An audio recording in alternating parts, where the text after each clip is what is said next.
বগুড়ার সারিয়াকান্দিতে অনুষ্ঠিত হলো নারী ও শিশু অধিকার বিষয়ক সমাবেশ।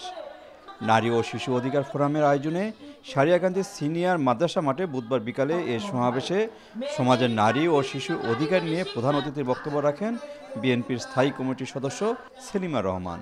সমাবেশে নারী ও শিশু অধিকার ফোরামের সদস্য সচিব ও ঢাকা জেলা বিএনপি সাধারণ সম্পাদক নিপুণ রায়, সারিয়াকান্দি ও সোনাতলা আসনে বিএনপি মনোনীত প্রার্থী কাজী রফিকুল ইসলাম বক্তব্য রাখেন। সমাবেশে জেলা বিএনপির নেতৃবৃন্দ ও উপজেলা বিএনপির নেতৃবৃন্দ উপস্থিত ছিলেন।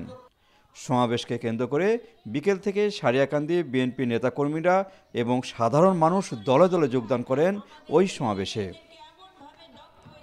উপস্থিত জনগণের উদ্দেশ্যে সারিয়াকান্দি সোনাতলা আসনের বিএনপি মনোনীত প্রার্থী কাজী রফিকুল ইসলাম বলেন, দীর্ঘদিন ধরে নারীরা ন্যায্য অধিকার থেকে বঞ্চিত। নদী ভাঙন এ অঞ্চলে প্রধান সমস্যা। তিনি নির্বাচিত হলে নারীর অধিকার এবং এলাকার সমস্যা সমাধানে কাজ করবেন। সবার কাছে তিনি ধানের শীষে ভোট চান।